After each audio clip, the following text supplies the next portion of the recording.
Welcome to another adventure with Overland America. Today we are going to take you through the historic village of Allaire, which was once an iron-producing factory-owned town as the Howell Iron Works Company. The village was self-sufficient community containing a carpentry shop, a pattern-making shops, a blacksmith shop, a bakery, a boarding house, a blast furnace, mills to finish iron products, a school, a church, a general store with a post office, and workers' homes. Iron produced in the village was shipped to New York City by wagon and steamship. It was used to produce steam engine parts in a factory also owned by the same person, James P. Allaire. The Howell Iron Works as a community speaks to the experience of the economic and social change of those who experienced early industrial America. Today, the historic village at Allaire is an interactive museum where visitors can experience history direct through the hands-on activity.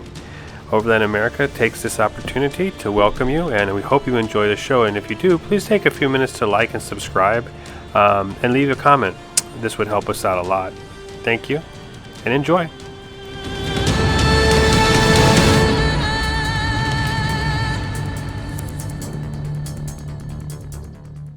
The building you see on the other side of the pond was called the General Store and was built in 1835 at the substantial cost of $7,000.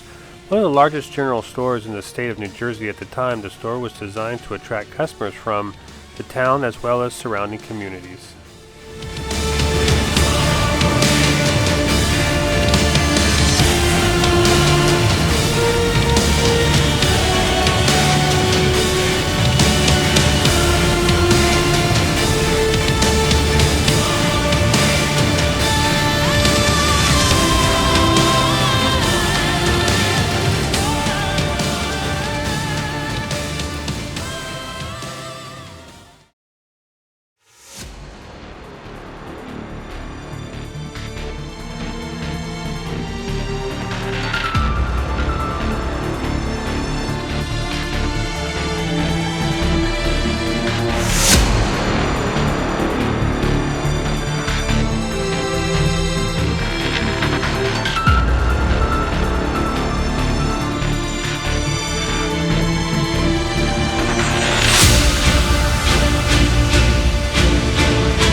This is just a little bit closer shot of what I described a few minutes ago, and this would be the general store.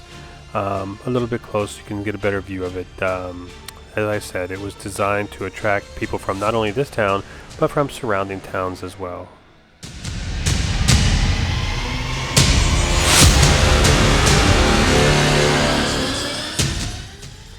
The house here in the view is called the manager's house, and this is the oldest house on the property as it was built in 1750 by Isaac Plumer. In the mid-1800s, the manager of the village was Mr. James Purcell Smith, who lived in the house with his wife and his 4 children. The house was the second largest house on the property and was considered an upper middle class home at the time.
This building is known as the Carriage House.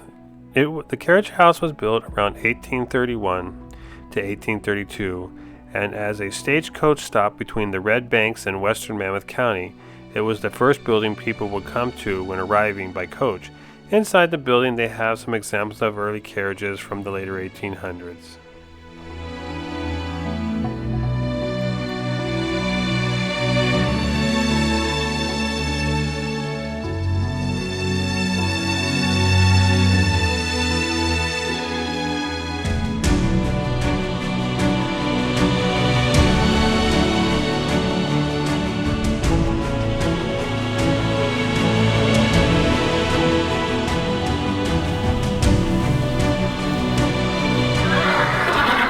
And now we come across the stables. This is where the horses were kept from the carriage house.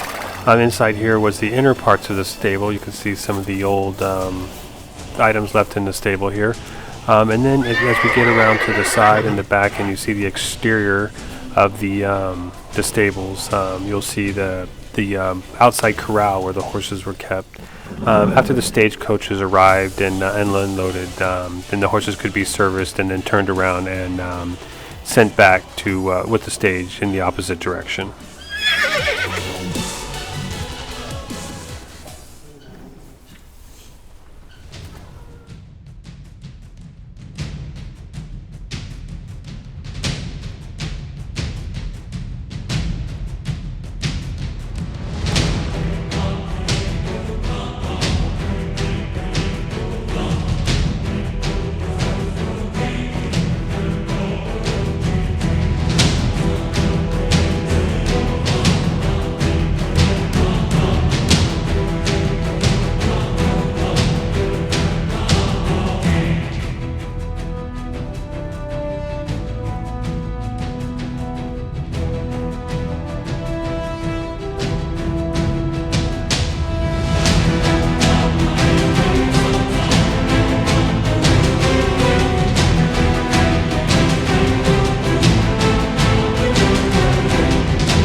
This building is known as the chapel.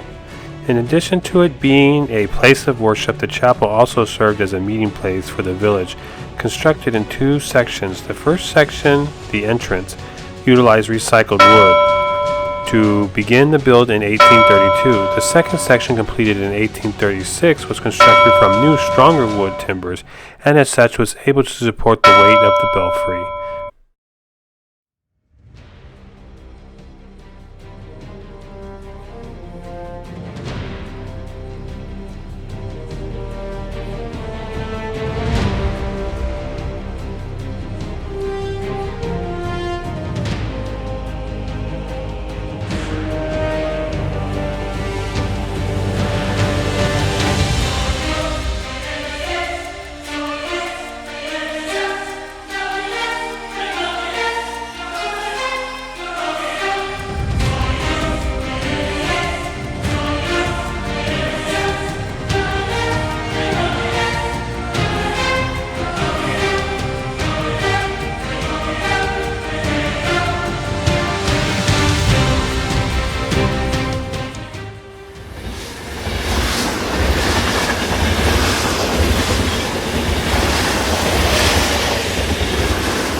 The grounds at Allaire Village were very nice too. We walked around, and there was nice, like a swampy looking area that was I saw earlier, and nice trails, nice place to go. It's a nice place to spend an afternoon with the family, or just to explore. There was plenty of places to barbecue. There were lots of picnic tables and a lot of recreation areas.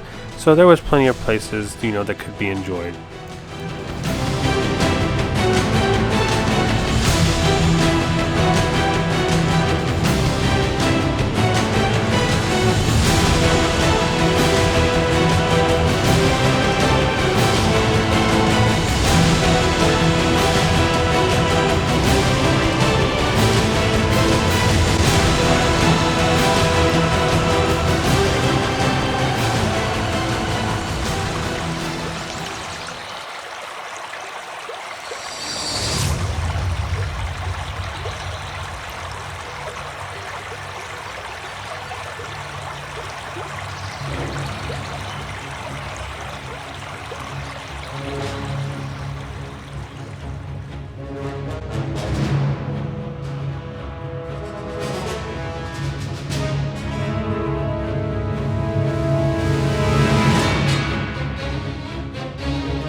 Our journey finally comes to a close with a quick stop and a break for Sudan at the furnace.